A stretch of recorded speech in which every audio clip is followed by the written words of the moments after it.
Hi there, Chris from TotallyEV, and here I'm doing a dedicated audio review of the Skoda Enyaq. If you want a detailed review of the vehicle itself, make sure you check it out on your proper manner or following the links down the description below or the pinned comments. Now to kick things off, we have to talk about its audio configuration. And as standard in the SEL and the Edition models, you have got an 8-speaker setup. Here you'll find audio drivers that are positioned within the front and rear doors. 2 within each of them to be more specific, and here it's presumed to be full range to mid-range drivers and tweeters.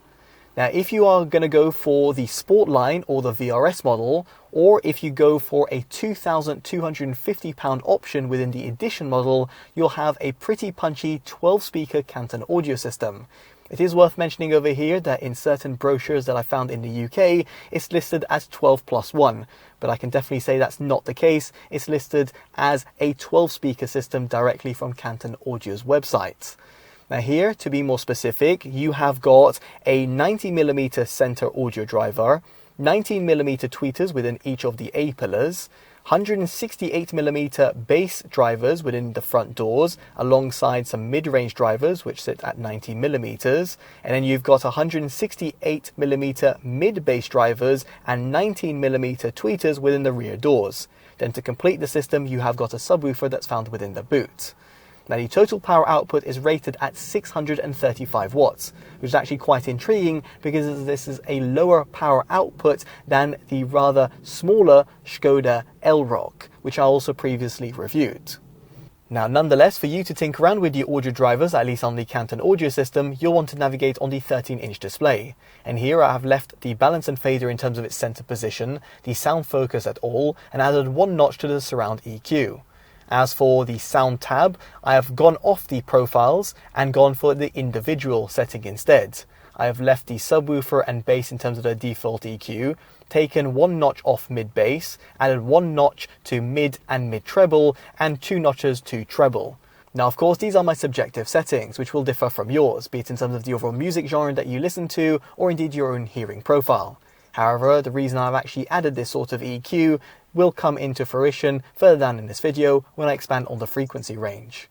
Now for you to connect up to the infotainment system, you have got Bluetooth, although you probably want to use that sparingly because it hasn't got the higher quality codec supported.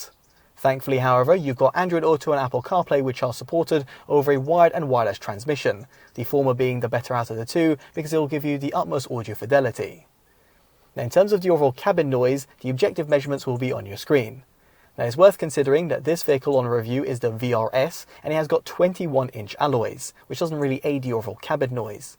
Therefore I do suspect that if this vehicle had got the smaller alloys fitted, it would get even better rolling noise. In other words, it'll be even quieter within the cabin.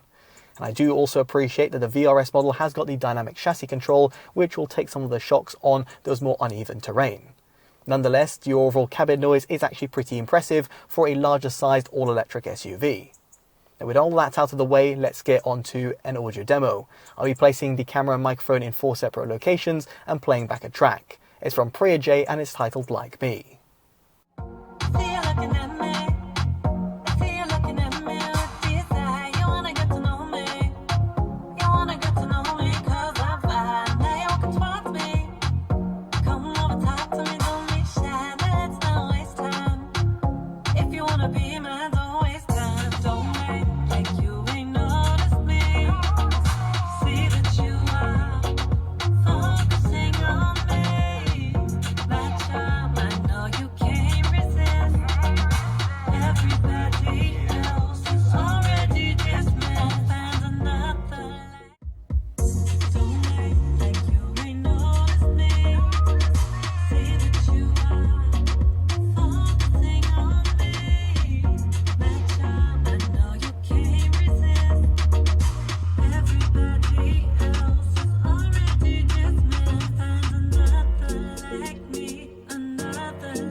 So I appreciate an audio demo over YouTube is not quite ideal as it's not going to give you a lifelike reproduction.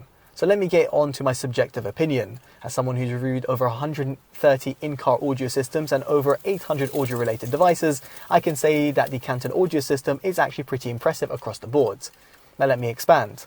First off, in terms of the sub-bass tones, in other words that low-end rumble, it's certainly present in the Canton audio system, and that's thanks to the fact that you have got that subwoofer in the boot. Indeed, in the stock 8-speaker system, it is emitted, and therefore does leave a lot to be desired. And having also reviewed the 8-speaker audio system before, I will say that that subwoofer does do a really good job. Make no mistake, however, it's not going to extend in the lower echelons of the bass tones, and therefore can't quite compete with some more expensive audio systems that have an even beefier subwoofer configuration. Now, as for the overall mid-bass, it's actually plentiful. Both at the front and rear of the cabin, those drivers within the doors actually do a pretty good job. Not only in terms of giving you that amount of control, but in terms of the overall fullness that you get in your music, well, it's certainly there. As someone who listens to R&B, EDM and dance music, I found it to be actually pretty good. In terms of the overall mid-range, however, it is a little bit pushed back, and indeed the system has got a V-shaped sound signature. Now, this is almost to be expected, and in this respect, it's not exactly the forte of a lot of audio systems out there, but if I'm comparing and contrasting it to some of its competitors, namely the likes of the Tesla Model Y, well, it doesn't really stand a chance. Namely, in terms of the lower mids, they just feel quite pushed back. And therefore, when it comes to listening to male and female vocals, they're not just at the forefront, rather they're pushed back a little bit at the background. Now, you might be quick to say, why didn't you EQ it via the infotainment system? Well, quite simply, by doing so, it takes away from the overall accuracy, and therefore means that the overall mids feel a little bit artificial and veiled. So therefore, I could only play around with it by 1 or 2 notches without actually damaging the overall sound that I was actually come to expect. Now, as for the highs, both at the front and rear of the cabin, they do actually excel, and they don't actually sound sibilant or harsh either. By adding 1 or 2 notches via the EQ, you can also get that extra bit of toe-tapping zingy nature. Now, this is good to see because you have got tweeters that are positioned both at the front and the rear, and therefore means no one is being left out, unlike you'd find on some alternatives out there which do away with tweeters, for example, at the rear of the cabin. Now, in terms of its overall soundstage reproduction, it's neither good or bad. See, here I would have preferred if Skoda and Canton had added additional audio drivers within the Enyaq. And the reason I say that is because having recently reviewed the 12-speaker Canton audio system within the L-Rock, it does feel a little bit more dynamic. And that's just due to the fact it's got a slightly smaller cabin. Indeed, here it would have been great to see additional audio drivers within the Enyaq, for example towards the dashboard and the rear parcel shelf. But alas, that's not the case. Still, make no mistake, you've still got a good sort of dynamism and great sort of instrument separation. Effectively, what I'm trying to highlight over here is that the 12-speaker Canton audio system is a worthwhile upgrade over the stock 8-speaker setup, namely in terms of the low-end bass and also the extra bit of instrument separation and width and depth that you'll get from those additional audio drivers. And as a result of this, it gets a Performance Audio Award. Do consider, of course, if you're a bit of an audiophile, you might want to look at some of the alternatives. The one that really springs to mind is the Tesla Model Y that does do a tremendous job across the sound frequency range. If you do want some of the reviews and the alternatives that you might want to look at, make sure you check it down in the description below. If you've enjoyed this detailed independent review, definitely do consider dropping a like, subscribing and hitting that bell notification, all of which would be greatly appreciated. As such, I've been Chris from TotallyEV, and I hope to see you next one. Take care of yourselves, and goodbye.